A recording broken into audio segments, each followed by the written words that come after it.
masqué face au miroir ce matin. Vous allez vous présenter. Votre situation familiale? Célibataire. Votre devise? Plus d'honneur au singulier que d'honneur au pluriel. Quel est votre prénom et votre nom? Pierre Berger. Merci Pierre Berger de venir me rejoindre. Pierre Berger est avec nous ce matin sur le plateau de Thé au Café durant 1 heure. C'est un homme d'affaires, c'est un homme de pouvoir, c'est aussi un homme d'influence. Comment allez-vous? Pas mal. Ça va? Comment allez-vous, vous? Oui, également. Nous nous sommes rencontrés il y a quelques années. Oui. Depuis, beaucoup de choses se sont passées, pour nous tous d'ailleurs, mais notamment pour vous. Vous êtes un homme très, très accaparé, très attractif aussi. Hein. Vous attirez la terre entière. Est-ce que vous pensez que vous attirez pour l'homme que vous êtes ou aussi pour ce que vous représentez? D'abord, je ne suis pas sûr d'attirer. Mais si je vous écoute, si supposons que j'attire, je pense que c'est pour l'homme que je représente. Pierre Berger, quelques témoignages d'amis viendront émailler cette émission, et notamment celui de Catherine Deneuve. Et puis Emmanuel Donzella, en fin d'émission, viendra aussi vous interpréter un texte. Il est en loge, il est en train de scruter le moindre de vos propos, et il viendra donc vous dire son texte à la fin de ce Thé au Café. Pierre Berger. Pierre, c'est le prénom aussi de votre père. Est-ce que c'était pas lourd à porter? Non, c'était facile parce que quand ma mère nous appelait, on ne savait pas pour qui c'était, donc personne ne répondait. Ça nous a beaucoup arrangé, au contraire. Des parents militants? Très militants. Très militants. Ma mère surtout. Avec une conscience politique qu'elle vous a transmise? Probablement, puisque très jeune, j'ai eu une conscience politique, puisque très très jeune, j'avais 15 ans, je me suis intéressé à la chose publique, à la politique. Et même j'ai gardé de cet âge-là, et d'une manière très vive, très précise, la lecture d'un philosophe allemand qu'on appelle dans la gauche hegelienne, et qui s'appelait, lui, Max Stirner. On dit souvent un anarchiste. Il était, comme moi. Votre mère était institutrice. Bien sûr. Vous avez été même dans sa classe. Oui, c'était pas avec Baron. Ça doit être troublant, non? Je ne sais pas si c'est troublant, mais c'était pas agréable. Pourquoi? Bon, parce que naturellement, c'était moi l'élève auquel on ne passait rien. Il fallait que vous soyez exemplaire. Il fallait que je sois exemplaire. Je ne suis pas sûr de l'avoir été. Vous affirmez souvent, en parlant des relations mère-fils, qu'il y a de l'ambiguïté dans cette relation. Je ne sais pas, vous êtes allé chercher ça, mais c'est vrai. Je n'ai pas dit ça. Ce n'est pas tout à fait ambigu. Je dis que c'est une relation compliquée. Même moi, je n'ai pas eu ce problème avec ma mère, soyons précis. Mais c'est bizarre, parce que quand même, c'est la relation la plus naturelle du monde. Il y a une relation naturelle, c'est quand même de faire des enfants. Faut bien être clair avec ça, c'est une chose, il n'y a pas plus naturel. Comme ça que le monde existe et se poursuit, bien sûr. D'un autre côté, avoir porté en soi un enfant pendant 9 mois, je trouve que c'est après difficile. Le rapport est difficile. Il y a une appropriation. Une possession. Une possession et une appropriation.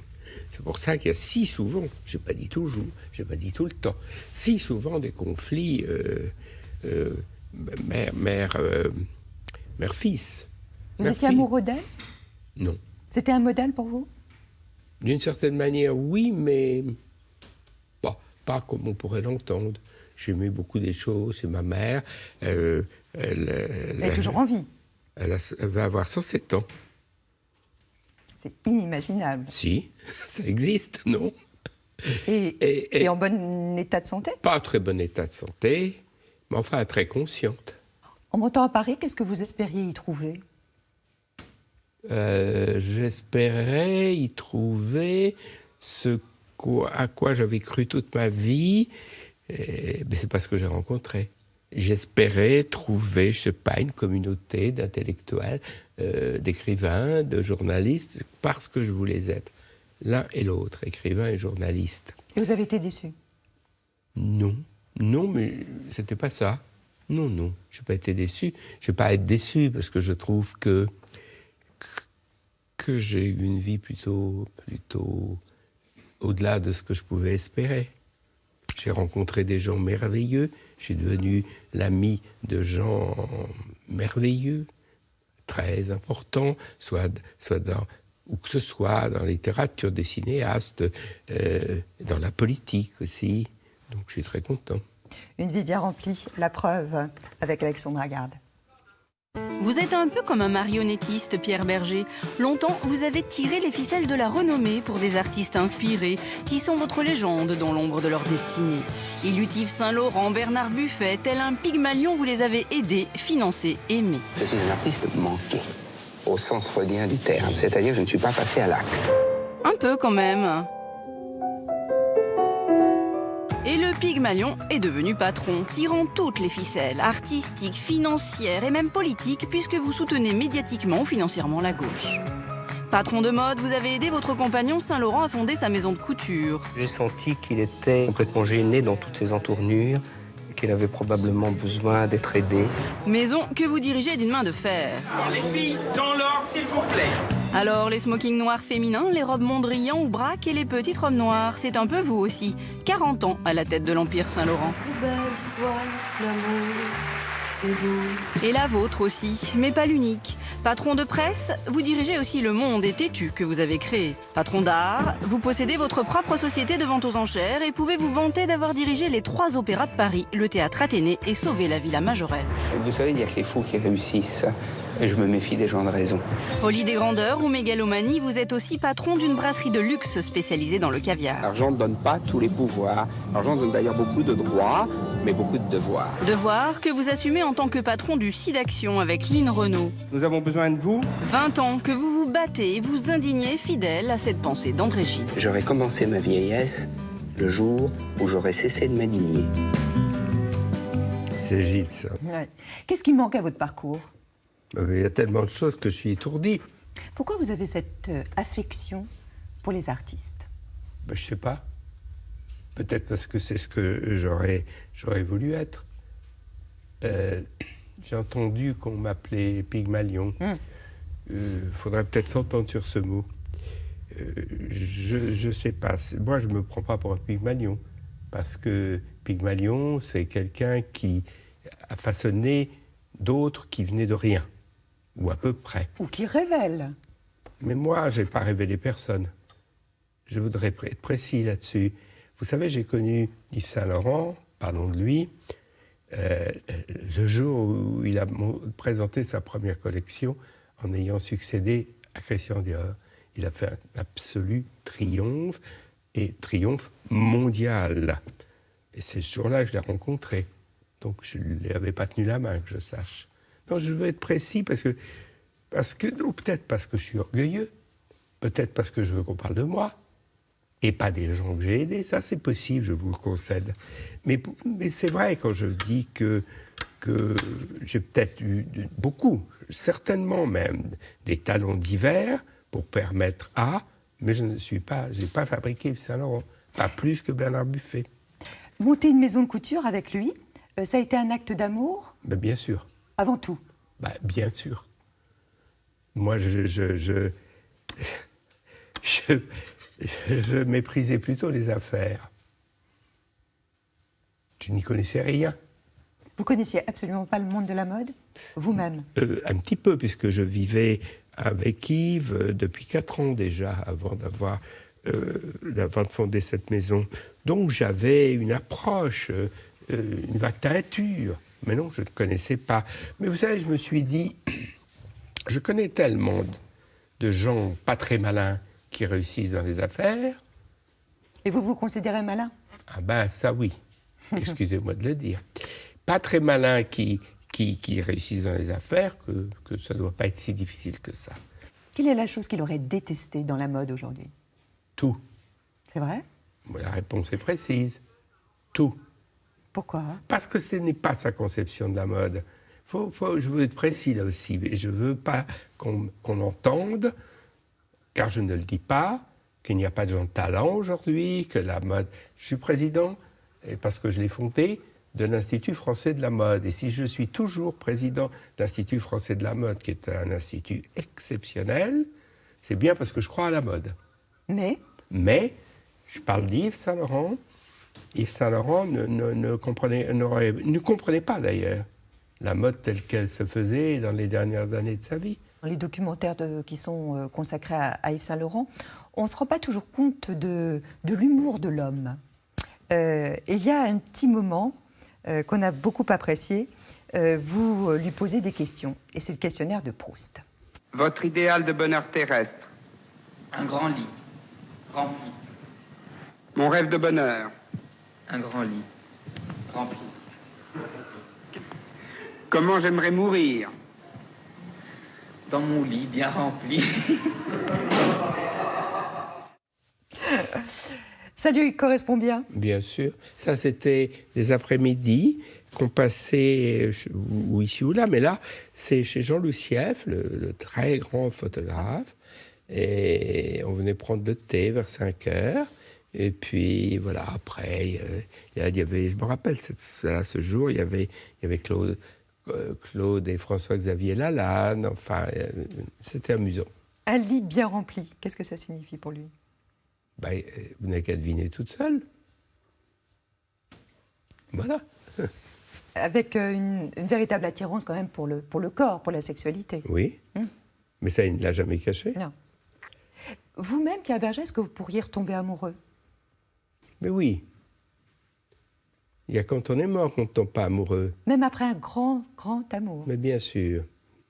Puis vous savez, la création, écrire son nom sur les pierres du Mont-Saint-Michel, tuer quelqu'un et tomber amoureux, c'est tout simplement pour tromper la mort. Ne vous trompez pas, c'est pas autre chose. Vous êtes un homme passionné? Oui. Et tomber amoureux, c'est s'oublier? Évidemment. Sans ça, vous n'êtes pas amoureux. Vous préférez être aimé ou aimé? Je préfère aimer. Un couple homosexuel emblématique comme celui que vous avez formé avec Yves Saint-Laurent, est-ce que vous pensez que ça a permis aussi de modifier les mentalités? Bien sûr. C'est souvent, très souvent, que des gens m'abordent dans la rue pour me le dire. Quelqu'un de célèbre, Jean-Paul Gaultier, un jour m'a invité à déjeuner. Je croyais qu'il voulait me parler de mode, pas du tout. Il voulait me dire, je vais vous dire que j'ai une grande admiration pour Yves Saint-Laurent et pour vous, le couple que vous avez formé, que quand j'avais 14 ans, vous m'avez permis de ne pas culpabiliser et après de vivre ma vie. Vous-même, vous avez été victime d'homophobie? Mais tout le monde, tous les homosexuels ont été victimes d'homophobie. Moi, moins que d'autres, parce que moi, je ne me laisse pas très bien faire. Mais Yves Saint-Laurent, beaucoup, dans son enfance. Le débat sur le mariage, vous avez a été accompagné comme ça d'une vague d'homophobie. Comment vous avez vécu ce climat ces derniers mois? Écoutez, très gravement. Là, je parle très sérieusement, il ne s'agit pas de moi. Il se passe en France, depuis quelques mois, des choses qu'on n'imaginait pas. Un retour en arrière. Un retour en arrière. On entend des choses incroyables. Des pancartes avec écrit « Les Juifs et les PD dehors ». C'est quand même... Comment vous expliquez ce lynchage? J'explique que cette France est pétainiste, que je l'ai toujours su, qu'elle a été collaboratrice, qu'on veut bien cacher ça avec une espèce de drapeau bleu, blanc, rouge en parlant de la résistance. Mais la vérité, vous savez très bien, la vérité, c'est qu'elle a été profondément pétainiste. Et pourquoi ce retour? C'est quand même les gendarmes, les flics français, et pas la police allemande, qui ont emmené les Juifs au Veldiv. Et pourquoi ce retour? Parce que c'est comme ça. La France est de droite, d'extrême droite. Vous n'avez qu'à voir ce qui s'est passé. Cette histoire de mariage pour tout, moi, vous savez, je n'ai pas milité au début pour le mariage. Vous n'y étiez pas favorable au mariage? Je m'en fous. J'étais tout à fait pour le Pacs. Mais après... Vous étiez pacsés d'ailleurs, tous les deux. Oui, nous étions pacsés, Yves et moi. Mais après, quand j'ai vu la tournure que ça prenait, je me suis engagé à fond dans ce mariage pour tous, à fond. Quand vous pensez que dans un pays si catholique que l'Espagne, c'est passé comme une lettre à la poste. Dans la Belgique, on n'en a pas parlé. En Angleterre, ça s'est passé comme ça. Que dans plusieurs États d'Amérique, dans une Amérique plutôt puritaine, dans plusieurs États d'Amérique, c'est passé comme ça. Mais qu'est-ce que c'est que cette histoire? Et je suis pour la PMA. Oui. Et même pour la GPA. Je trouve que les gens font ce qu'ils veulent. Naturellement, il ne s'agit pas de contraindre des gens. Il ne s'agit pas que la PMA et le GPA soient l'utilisation des pauvres. Oui, parce que vous avez même parlé de louer son ventre. Bien sûr. Louer son ventre pour faire un enfant, vous dites, ou louer ses bras pour travailler à l'usine, quelle différence? Il y en a Vous pas. avez choqué. Ça a choqué peut-être, mais je vous le répète. Je vous le répète. Un ventre et des bras, c'est autre chose. Ah bon? Pour moi, c'est la même chose. Et l'intelligence aussi, on loue. Vous savez, j'ai remis avant-hier le prix Macorlan à une jeune écrivain, femme, qui a écrit ça exactement. J'étais profondément heureux et surpris de trouver ça. Elle parlait d'elle.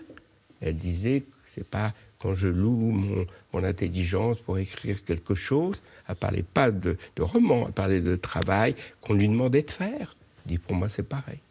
Vous auriez aimé avoir une descendance? Non. Pourquoi? Parce que ça ne m'intéresse pas.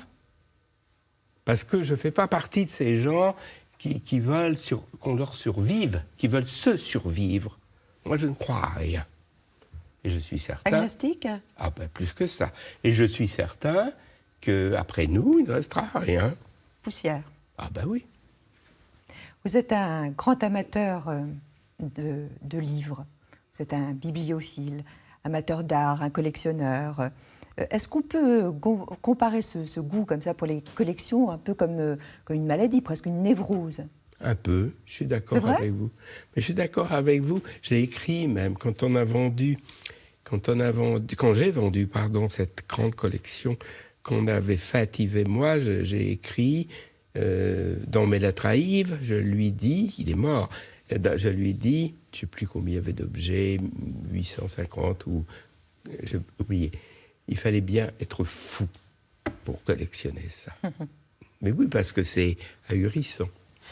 En 2010, lorsque vous êtes venu la première fois, vous nous aviez ouvert les portes donc, de votre maison à Paris, dans le 6e arrondissement. Et c'est là que nous avons pu voir à quel point vous les aimiez, ces livres.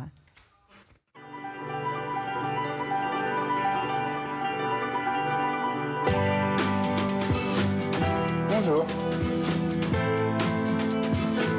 Nous sommes chez moi, à Paris. Ça fait presque 20 ans que je suis ici maintenant. Mais je suis très heureux ici. Je suis sur un jardin, la Seine est à 50 mètres. Ça, c'est une des bords et qui porte mon nom. Je m'appelle les bords Pierre Berger. Alors, je suis très fier de ça. Parce que comme j'ai une passion pour les jardins. On va aller dans la bibliothèque. Je suis un bibliophile.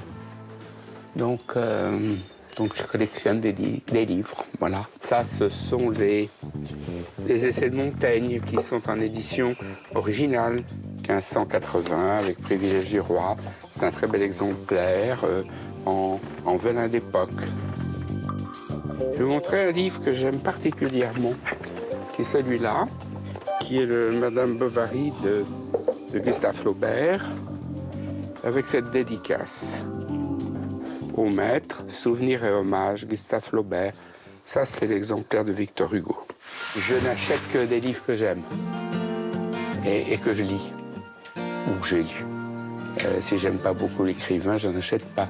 Vous trouverez pas de Camus dans cette bibliothèque, et pas de Malraux.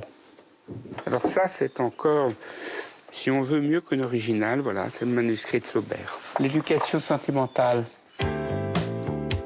Est-ce que certains écrivains contemporains ont grâce à vos yeux? Ah mais oui, il y a des écrivains contemporains que j'aime, bien sûr. J'aime le Clésio. Contemporains, ça veut dire qu'ils ne sont pas morts. Sans ça, j'aurais dit tout de suite Duras, bien sûr. Et j'aime Veillergans, Ah oui, et puis il y a des poètes, etc. Il y a des écrivains étrangers, il n'y a pas que des Français.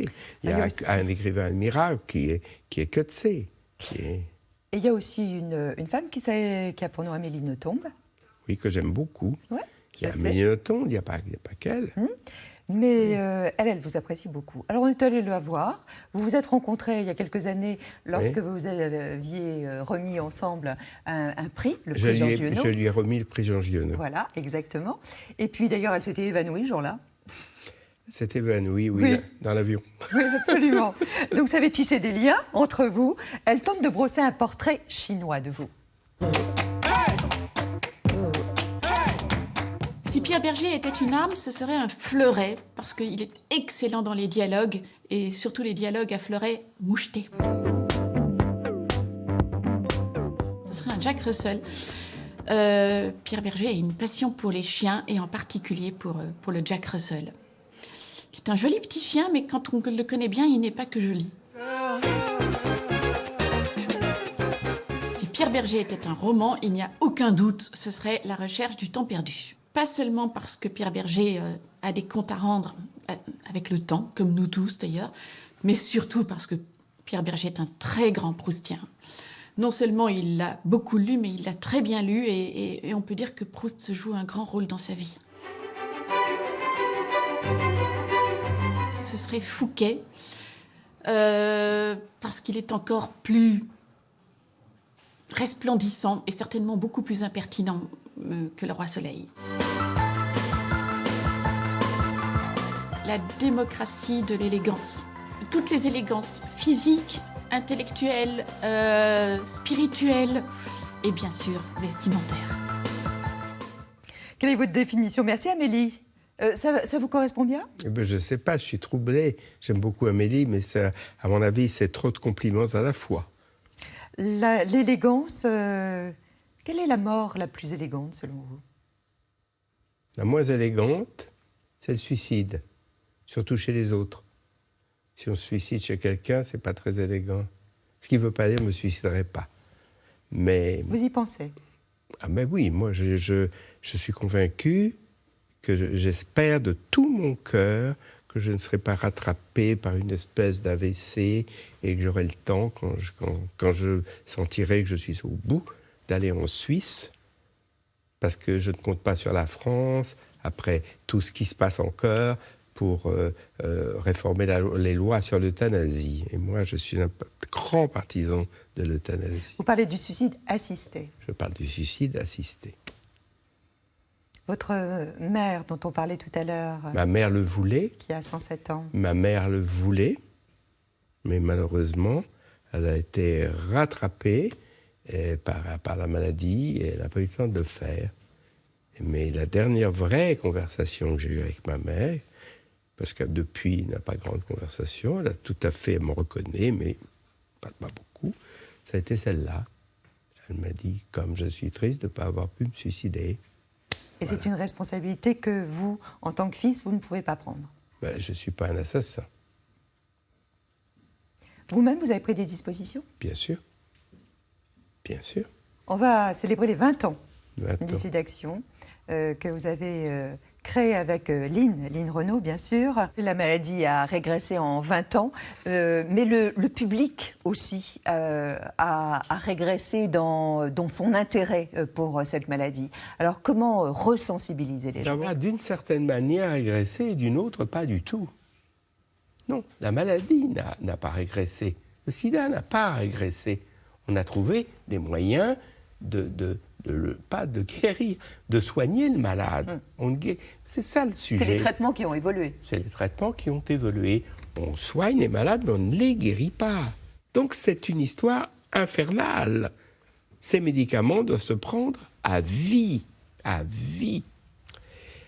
Alors, bien sûr qu'une démobilisation, pour toutes ces raisons. D'abord parce que cette histoire est trop longue. Elle est vraiment trop longue. Les malades en ont assez, évidemment. Les chercheurs sont peut-être un peu fatigués. Et la presse, l'opinion publique, il en a assez. C'est pour ça qu'on ne mobilise pas aujourd'hui contre le sida comme on le faisait il y a quelques années. Et ça va aller De pire en pire, à Donc, mon avis. décrescendo. Décrescendo, à mon avis. Regardez ce témoignage, celui de Christine Aubert. C'est une ancienne joueuse de football du PSG qui a dû mettre sa carrière entre parenthèses, car elle a été contaminée, elle avait 20 ans. Dès son premier rapport sexuel. Elle vit donc avec le VIH depuis 24 ans. Son témoignage recueilli par Alexandra Garde. Je suis une ancienne joueuse de football et j'ai été contaminée lors de mon premier rapport sexuel par le VIH en 1990. Le premier rapport, on ne sait jamais comment l'aborder, et puis encore moins avec un préservatif. Et le partenaire ne me l'a pas proposé, puis moi non plus. Donc quelque part, je suis autant fautive, et malheureusement, ça peut être dramatique. Je l'ai appris après un bilan gynécologique que je faisais régulièrement. Et là, on m'a demandé d'approfondir certains tests. Et c'est là où le médecin m'a dit que mon test était positif. Alors à l'époque, positif, négatif, je ne savais pas ce que ça voulait dire. Et finalement, il m'a appris que j'étais séropositive. Et là, j'ai dû faire avec cette annonce. Je me suis laissée aller en pensant que je pourrais plus faire de foot, que je pourrais plus avoir d'enfants, plus de vie familiale, que j'allais mourir tout simplement. Donc voilà, pour moi c'était la fin et ça a été un gros choc. Ouais. J'ai pas voulu d'enfants, j'ai pas fondé de famille parce qu'à cette époque, pour moi, c'était hors de question que d'avoir des enfants, sachant pas ce que j'allais devenir moi-même, et puis la peur de contaminer l'autre. D'un point de vue physique, ce qui peut me gêner, c'est ce changement morphologique, parce que mon corps s'est masculinisé du fait que les traitements n'étaient pas forcément adaptés à la femme.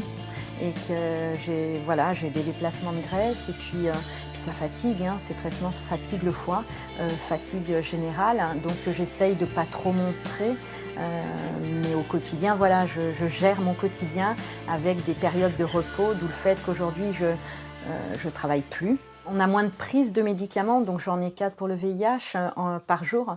En revanche, à côté de ça, j'ai déclaré une maladie rare qui a entraîné une transplantation du foie. Donc j'ai maintenant des anti-rejets, des immunosuppresseurs à vie en plus, une autre maladie auto-immune, donc d'autres médicaments qui se rajoutent, de l'hypertension. Enfin voilà, ce quotidien, c'est celui-là avec la maladie. Donc les prises de sang, les bilans vont bien, tout va bien, le virus est bloqué. En revanche, il faut faire avec tous ces effets secondaires des traitements et du virus qui mute, qui change et qu'on a du mal à dompter, malheureusement. Aujourd'hui, je n'ai pas déclaré le sida, je suis que séropositive, même si j'ai été transplantée, même si j'ai toutes ces maladies qui se sont rajoutées. Voilà, c'est la vie, c'est ma vie au quotidien avec ce virus et je suis en vie, donc déjà, depuis 90, je suis contente. Contente d'être toujours en vie, c'est une battante. C'est bouleversant. C'est le plus beau document qu'on devrait montrer partout chez les jeunes, dans les écoles, dans les collèges et dans les lycées. Parce qu'elle a bien expliqué son histoire. Elle avait 20 ans, elle n'a pas pensé à ça, puis on ne le faisait pas. Et c'est ça que je veux dire. Je veux dire que le discours qui consiste à dire « nous, vous, moi et d'autres », il faut mettre un préservatif. Tout ça, c'est de belles paroles. Mais vous croyez quand un garçon qui a 16 ou 17 ans et qui va trouver une fille qui a le même âge, il va lui dire « on met un préservatif » ou elle va lui dire « tu mets un préservatif ». Ça, c'est une rupture totale. Rupture de l'élan, rupture de l'amour, rupture des illusions. C'est le contraire qu'il faut, vous comprenez ? Alors c'est bien compliqué cette histoire. Alors comment lutter ? Je ne sais pas, en le disant, en le redisant, elle l'explique. Il n'y a que comme ça qu'on peut lutter, en disant c'est épouvantable, mais il faut mettre un préservatif. Mais je comprends qu'ils n'en mettent pas. Quand j'ai dit ça, je comprends que c'est... Vous le comprenez, vous le déplorez évidemment. Je le déplore complètement, mais je comprends ce qu'elle a dit. Et je comprends ce qui arrive à des garçons et des filles dans les premiers rapports sexuels. 150 000 personnes en France sont touchées par le virus et 50 000 l'ignorent. 50 000 l'ignorent. Bien sûr. Et ce qui est beau dans son témoignage, et ça aussi, tout le monde devrait le voir, c'est qu'on les voit les limites des traitements. Oui, elle est en vie. Oui, SIDA n'est pas déclaré. Oui, elle n'est que séropositive. mais il s'est déclaré tellement de choses.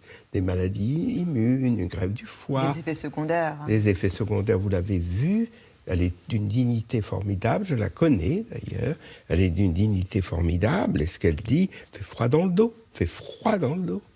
Ne croyez-vous pas que le regard sur les malades a tout de même changé? Oui, ça j'en suis sûr. Avant, les gens ne serraient pas la main. Il ne fallait pas serrer la main des coiffeurs en Amérique parce que, évidemment, tous réputés homosexuels devaient probablement transporter avec eux et leurs ciseaux et leurs peignes le sida. Donc des pestiférés. Ça, non, ça a changé. Ça a même beaucoup changé. Catherine Deneuve, elle vous soutient. Elle vous soutient beaucoup. Elle est merveilleuse. Elle est très présente. Elle est présente toujours dans le SIDAction. Les dîners de charité qu'on fait pour le SIDAction, elle est là. Et en plus, personnellement, c'est une amie depuis toujours. Sans compter qu'elle a été l'égérie, bien sûr. Sans compter qu'elle a été l'égérie d'Yves Saint-Laurent. Elle a accepté de parler de vous, de parler de Pierre Bergé, l'homme, ce qui est très rare. Hein. Catherine Deneuve.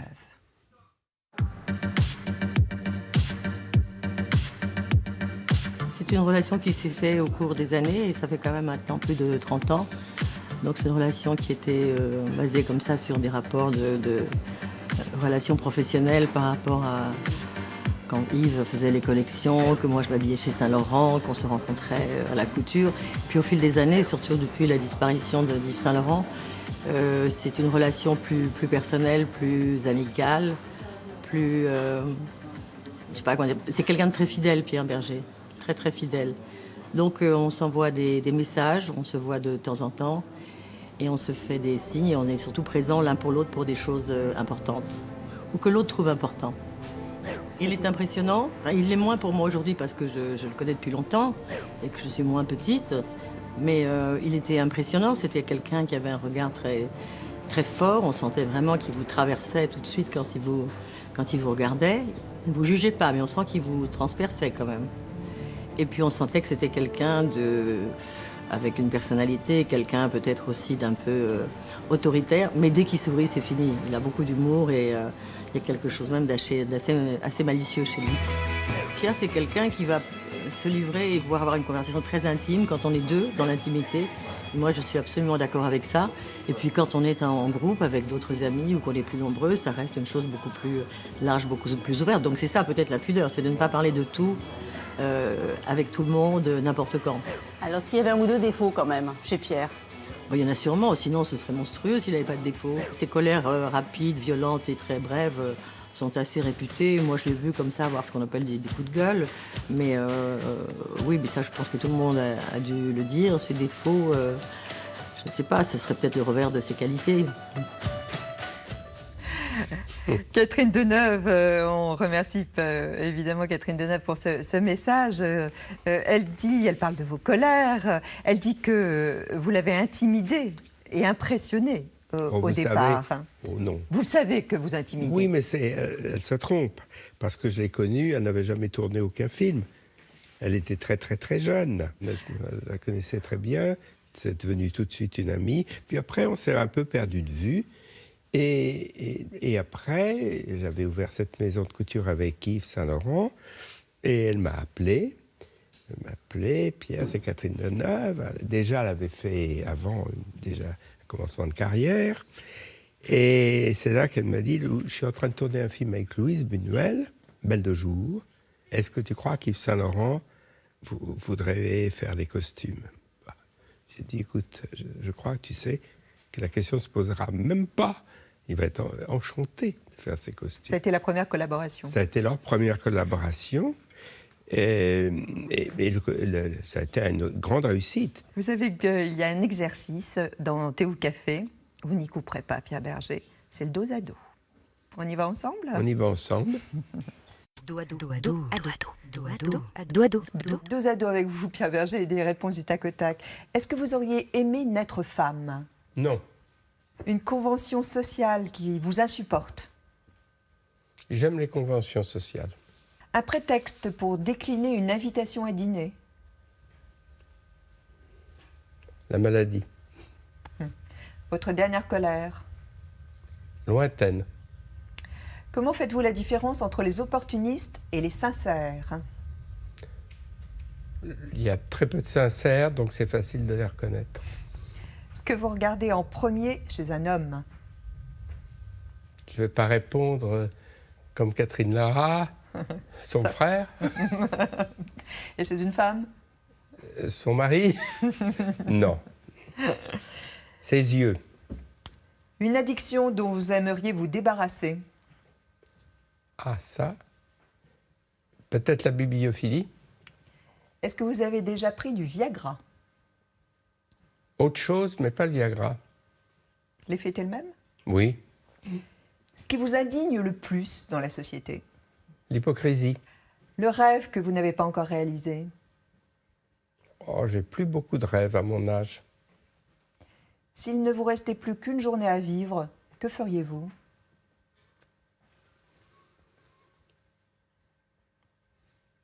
J'inviterai des copains et je partirai sur un bateau. La dernière fois que vous avez pleuré? La mort d'Yves Saint-Laurent. Qu'est-ce que vous aimeriez qu'on dise de vous après? J'aimerais qu'on dise il n'était pas si mal qu'on a dit. Il y a Emmanuel Donzella, Pierre, qui est en attente. Il a écouté vos propos durant toute l'heure. Et il a écrit un texte pour vous. Et on va le retrouver? On va le rejoindre tout de suite.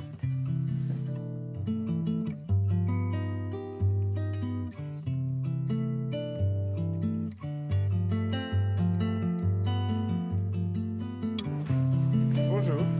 Bonjour Catherine. Bonjour Pierre. Pierre Berger, je vous présente Emmanuel Donzella.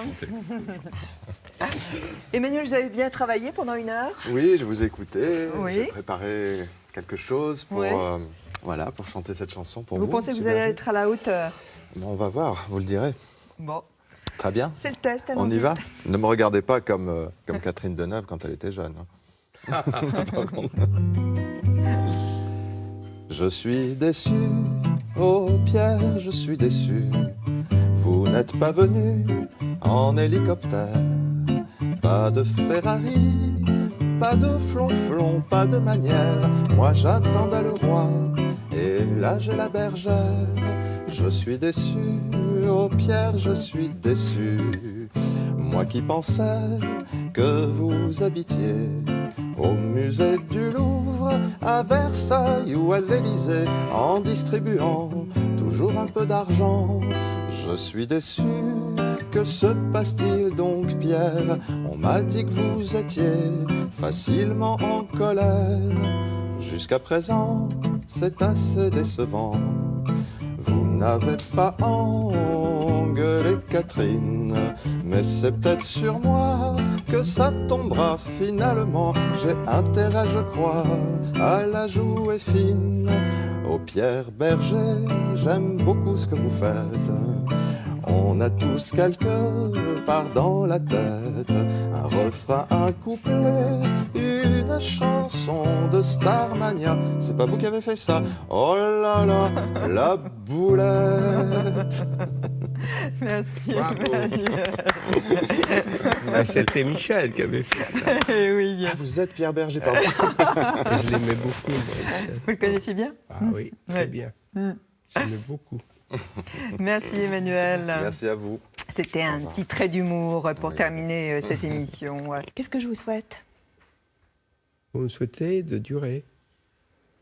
Voilà. C'est Tout simplement. Tout simplement. Je vais avoir 84 ans à la fin de cette année. C'est jeune. Oh, très jeune par rapport à ma mère. C'est très Assurément. jeune. Mais je ne veux pas finir comme ma mère.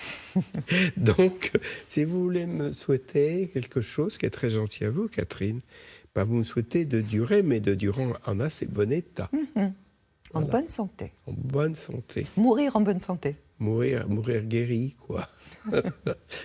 C'est ce que souhaitent tous les médecins, que leurs patients meurent guéris. Merci Pierre Berger. Merci À bientôt. Catherine. À bientôt.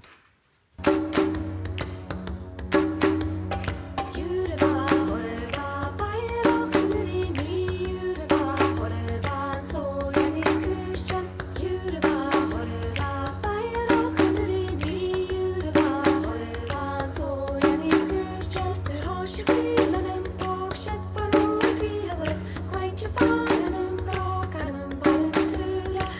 j'écris.